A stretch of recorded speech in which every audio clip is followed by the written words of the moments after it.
Minister for bringing this bill, and I wholeheartedly support this appropriation. Thank you. Thank you, Vice Chairman, sir, for allowing me to speak on the appropriation bills. Honorable Finance Minister, the budget 2024-2025 presented is not for the upliftment of the people or for this country. It is for the survival of your government and to please the coalition partners.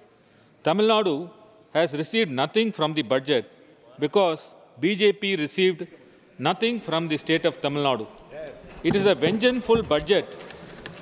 It is a vengeful budget to punish the people of Tamil Nadu. No allocation of funds for CMRL, NDRF and important projects in Tamil Nadu has been made in your budget. Madam, you have ignored people of Tamil Nadu. The union budget's decisions and their impact shows the broken promises, neglect of disabled and elderly. There is a decreasing allocation to crucial sectors such as food, social security, health and education, etc., which has made the union government intentions clear, which is nothing but anti-people. For every 1 rupee we pay from state of Tamil Nadu, we are receiving 26 paisa from the coffers of union government, despite huge contribution to union by the state of Tamil Nadu. The union cabinet on December 24, 2019 has approved a proposal for conducting census of India 2021 at a cost of rupees 8,754.23 crores and updating the national population register at a cost of 3,941.35 crores.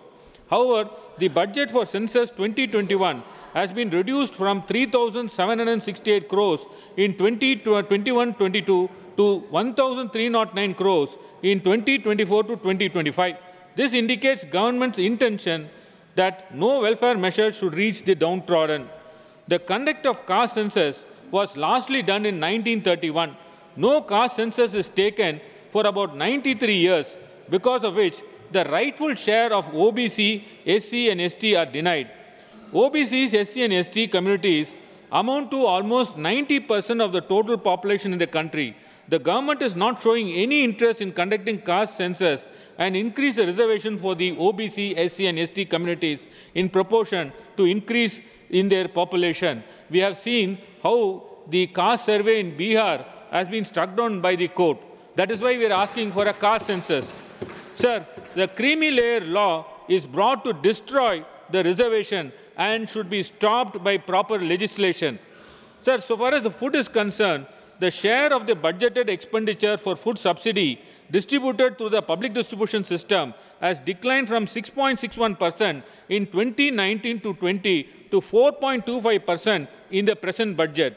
Sir, so far as the socio-economic protection schemes are concerned, the monthly pension distributed by the union government has remained stagnant at Indian rupees 200 for the elderly since 2007 and Indian rupees 300 for women and persons with disabilities since 2011. State governments are covering the shortfall by paying approximately 5 to 10 times more than their own budgets to ensure adequate pension amounts. The national pension schemes allow citizens to save for retirement. However, withdrawing more than 60% of the NPS corpus incurs taxes. This policy unfairly targets the retirees who need access to their full savings. Sir, alarming demographics is by 2036, 15% of India's population will be aged 60 or older, increasing the number of people with disabilities. Yet, the outdated data from the 2011 census hinders effective budget allocation and policy making. Sir, despite the growing elderly population, the budget for the disability welfare program is continuously cut. The 2021 census postponement exacerbates the situation, leaving the needs of the people with disabilities unmet. Sir, so far as education is concerned, the combined allocation to the Ministry of Education in 2024 stands at INR 1,20,628 crores, which is 2.5% of the total budget and 0.3% of GDP. Though we are against the National Education Policy 2020, the National Education Policy recommends at least 6% of GDP. A sum of rupees 2,846.60 crores is due under the Samagra Shiksha scheme to the state of Tamil Nadu and the union government is compelling us to sign the agreement accepting the national education policy, and they are refusing to release it. I request that amount should be released. The allocation to the Ministry of Health declined from 2.16% of the budget in 2019 to 1.88% in 2024-25. The National Health Policy sets a target of 2.5% of GDP for healthcare spending, but the current allocations is only 0.27%. Sir, so far as disability welfare is concerned, the allocation for the Rights of the Person with Disabilities Act has been slashed year after year from 240.39 crores in 22-23 to 150 crores in 23-24, and further a reduction of 135.33 crores in 24-25. Sir, I will highlight about the missed targets. Launched in 2015, the Accessible India campaign aimed to make public spaces accessible for people with disabilities. The goal was to retrofit 1,484 buildings, but by 2021, only 577 buildings across 20 states were completed. The campaign's original targets remain unmet, leaving many inaccessibilities. Sir, the Finance Minister's announcement of a rupees 25,000 standard deduction and rupees 17,500 annual tax savings translate to just rupees 48 per day. This paltry sum is hardly a relief for the tax-paying middle class who sustain the nation's economy. This is hardly a relief for the tax-paying middle class.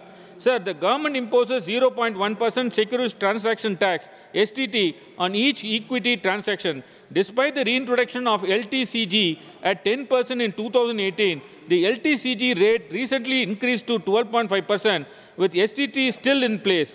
This double tax burden affects retirees and the middle class, especially those who served in mutual funds or shares for the retirement. I'll tell something about the projects in Tamil Nadu.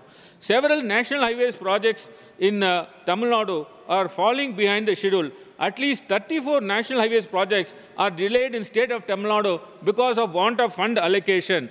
Sir, the Chengalpet Integrated Vaccination Complex in Tamil Nadu, with an investment of 900 crores already spent and inaugurated in 2017, is yet to produce a single vaccine due to the intervention by the business competitor in the same trade, and union government should not be party to this delay. We had given about 100 acres to this vaccination center, but we don't have any return from this.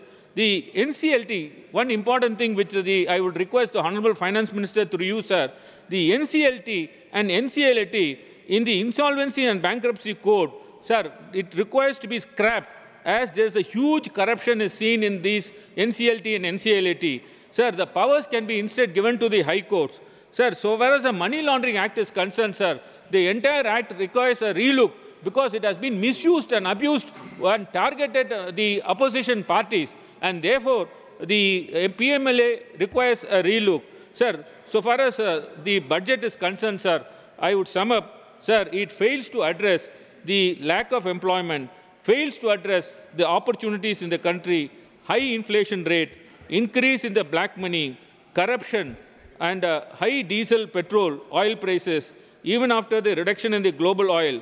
Sir, it's time for accountability and a re-evaluation of priorities to ensure a fair, inclusive future for all. And because time is there, one request, the banking license for the Namakkal District Central Cooperative Bank is pending with the RBI, and I request the Honorable Finance Minister to clear that. Greatly obliged, sir. Thank you very much. बहुत धन्यवाद P. Wilson जी. श्री राघव चड्ढा.